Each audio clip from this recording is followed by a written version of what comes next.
How can I help, Anne?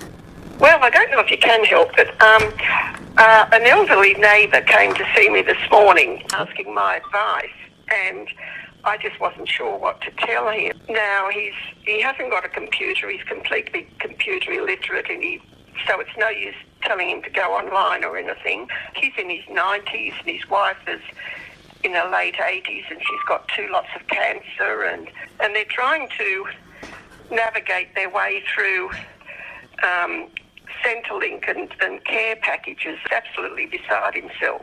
So I just didn't know what to advise him. Yeah, look, what you've described is unfortunately a large percentage of our older population who are at that stage of life needing a little bit of help around the home, but a lot of the ways to access such services does rely on you getting online or connecting with somebody who can hold your hand through it. So there's a few options for your friend. Option number one is to connect with the GP or any other local health person that they're already in contact with. Tell your friend to ask that clinician to plug them in to the home care system, right? So what that clinician can do is they can actually go to the My Aged Care website with your friend there next to them, and they can go on the internet on their behalf and fill out the details for them. It takes about 15 minutes, this process.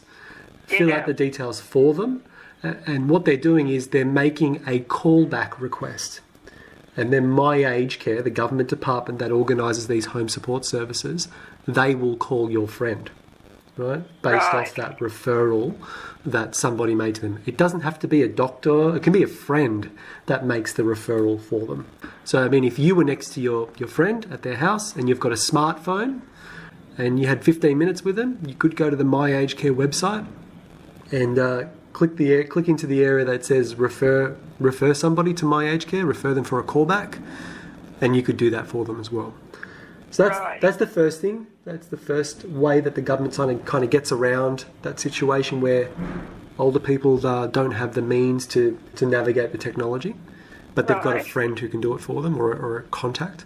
The other way to do it, which is probably the most common way that ends up happening after conversations like this, is just to give them the village local phone number. And we've got a team of people that can help navigate the aged care system. We do a lot of calls with the older person, with My Aged Care, to help them articulate their challenges to the government and to the assessors so that they don't go getting under-assessed if they don't correctly or forthcomingly describe the situation or the challenges that they're having as well. So there's two options for you. Oh, well, that's great. Thank you. I might get him to do that then, give you a call. I'll give you our office number. I said, we've got a team that's pretty much all they do all day long, having hundreds of those conversations a week, helping people access support services so that nobody's suffering in silence. So our number to ring. Yeah, well, look, I started the organisation, back in 2017 now, so almost over 5 years now, because my 87-year-old neighbour was exactly that situation that you described with your friend, you know, socially isolated, not online, was really challenged to access the level of support that they needed. So, you know, through that process of helping them, I realised how challenging it can be, and not just for older people, but for younger people who have never done it before either. So exactly, yeah. So I'll give you our office number. It's 1300 87 43 42. Oh, that's good. Yeah. Thank you very much. That's been very helpful. My absolute pleasure, Pam. And just, you know, your friend's really lucky to have you looking out for him, because unfortunately the most common way that people like your friend end up in the aged care system, and they eventually do, but the most common way that people ultimately end up in the aged care system is after an adverse event, and that's landed them in hospital, like a fall or something like that. And at the hospital bedside, a social worker comes to visit them and gets them registered.